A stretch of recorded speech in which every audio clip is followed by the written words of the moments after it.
Hello, everyone. This is Jonathan Carletti, and you are watching Greenhouse BG.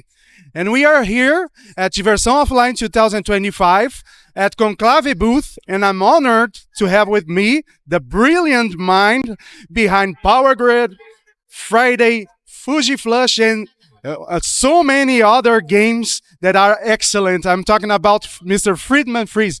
Thank you very much, Mr. Friedemann, to attend this interview with us. Is this your first time here in Brazil? Yeah, it's my first time in Brazil. Yeah. And are you enjoying the event? Enjoying a lot. Just like it's very good to be here. The people are so nice, so it's very good, very fine community.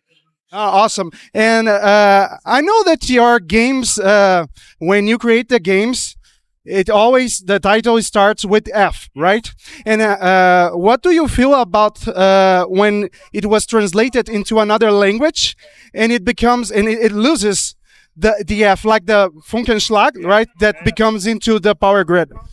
It is not bad. It's just like my company in Germany. I did do it for that, and after years of doing it, the companies in publishing it somewhere try to keep the F. But it's not always possible. And it is just okay because it's my company and my country with the green and with the names. So it is okay. And it's good that the Conclave have released the Fuji Flush that is here, right? And he played with a lot of guys here in Brazil. And it's good that they kept the Fuji Flush with the F and F, right? Yeah. Can you do the overview? What is game like? The Fuji Flush? The Fuji Flush. Fuji Flush is kind of a dead simple game. It's just like you have numbers on cards and you play a card and you try to have the highest cards in the round. When somebody's playing a higher card, I lose my card and get a new card to add. This is quite easy, yeah? But the trick, the interesting part comes in when cards with the same value show up. They were added. So if I play whatever, a 2, and somebody else plays a 2, then my 2 is worth 4. So it's higher than the 3. So therefore, in the decks, there are a lot of 2s and a lot of 3s, and rarely cards up to 20. There's only 120, 119. So you really have to adopt what the others are doing. So if I start whatever with a 3, and you follow up with a 3, and the others adding up, then we get bigger. But they all benefit. Everyone who goes with my number, when my number, if it's my turn again, my number is still on the table, I can get rid of it. So it's just the easy thing. You have to get rid of your cards. But it totally depends on when to play which number. So you might think, okay, I have bad luck because I only have bad cards, but I can play the low ones and the others can benefit from me and with me and to get higher numbers because of the stumbling, tripling. So this is all about. It's just an easy. It's as easy to play, right? It's very easy. It's just easy, but it has this fun feeling when you're still in this. Hopefully, I play a 5. Oh yeah, it's another 5. Great, but somebody plays an 11 and it is higher than our 10. So it's it's a lot of emotion. And I like that your games always surprise people, I guess, right? And where your ideas come from? What is the process of the designing of a board game? It is totally different. Sometimes out of a sudden I have an idea and it's just an inspiration flash. Sometimes I'm analyzing games and analyzing game mechanics, and if some new mechanics show up, I'm analyzing what's happened with this mechanic and what can I do with this new kind of game. So we start with mechanics? Depends on. Sometimes it's a very cool theme where you have these. With Power Grid, is almost started with drawing power lines because I like rail games and I want to make something network building with not trains. So then I thought, I could use power lines, and then the Power Grid thing was there. And with Friday, I started with the idea, first of all, I have a cooperative game. It ended up as a solo game. But on the other hand, I was kind of disappointed that the deck builders started with Dominion are not that interactive. They are very good. The deck building is very strong and it feels very good. But you have not really something to do with the others. You just try to build your engine. So it was kind of an idea to say, okay, then I do it by myself. I like the deck building, yeah, but I dislike the fact that I have to wait for the others because there's not that much interaction I like in games. So therefore, it went to be from looking, how can I deal with deck building? And it was cool to find out that deck building is character building as well.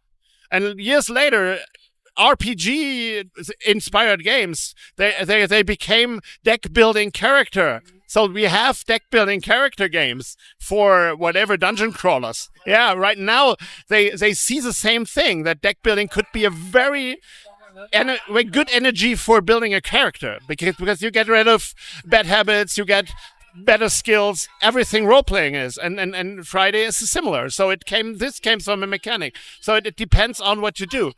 And sometimes it's quite easy. I read about a game, I order the game, put it on my table, and I'm kind of disappointed because I expected something different.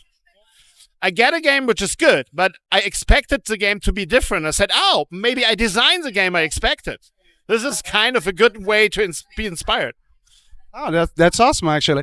And when you created the games like Power Grid, for example, did you expect that kind of success around the world? No, never. Power Grid was kind of serendipity, and it was coming, I don't know, it was good luck, yeah?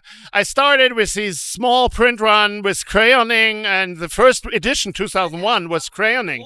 You'd really draw power lines on the board, and then I was done with it, made whatever, 2,000 copies, and a lot of people really liked it. It was 3 to 4 hours long, very much of a gamer's game. And then a lot of people came and said, okay, it's interesting. And then publishers came, like Rio Grande came and said, okay, I heard about this cool game. What do you do with it? I said, yeah, I'm done with it. I'm normally, in that times, I just made a game and made a new one. I'm not thinking of second print run or something. It was just like, I was a student. The company was not big. It was just like the fun to make games. And then Alea came and they said, oh, Rio Grande said it's a good game. And Stefan Burg asked me, can you make a version without crayoning? So crayoning? Crayoning was the reason I did it. But then I cut out the crayoning and Alea did not do it. But Rio Grande was already interested. I said, okay, now I made a new version. The company asked you for it, will not do it. So I already have a partner. So I try it. It was just like, yeah, okay, try it. And then it was not so fast. It was 2004. And in 2008, it really started to grow. Yeah, took 4 years. Okay, we sold every year 2,000 or 3,000 copies. But after that, we sold 25,000 a year. It was just amazing. Yeah. It's a lot of games sold around the world. And you still enjoy play like Power Grid, or it's just like a work for you now? It is tricky. Normally, when a game is published, I do not play it anymore. Yeah, it's done. It is like Fujiflash here played it because of reason, but normally it is just somewhere because I'm always try to get a new game and because I already seen everything in the game because I designed it, I developed it. So I played it a lot of times, took a lot of time in it. So I'm not normally not interested anymore because I'm done with it. I played whatever 100, 200 times. So as usual, some of these games you really like, 2 years later you say, okay, I'm done. And you all the strategies as well, right? Yeah, it's just like, okay, I still like these games, but I'm looking for new ones. So. And with Power Grid, it was because of the success and because of all the expansions, I always have to play new expansions. So I played a lot of Power Grid again and again and again, yeah. And just to wrap up our conversation here, would you like to say something to your fans out there in Brazil? Oh, thank you. I'm here. It's very great. I'm very proud to be part of this community. And people are so nice, and it's a very giving and friendly community. So I really like it for all people I want to play. They want to play together. So it's just a community. We're not against each other. We're just the companies are working together. The companies are not enemies. The gamers are not enemies. At the table, okay, we are enemies, yeah. But okay, after that, we shake hands and we have fun and we meet again and there's nothing bad. So this is what I really like about gaming. We have a good time together and we socialize, yeah. That's awesome. Thank you very much again. It was an honor honor again to interview you. It's just an honor for us. And thank you for watching Greenhouse BG. Don't forget to subscribe to our channel. Just search Greenhouse BG on YouTube and follow us on Instagram at green.housebg. Okay? Bye-bye, guys.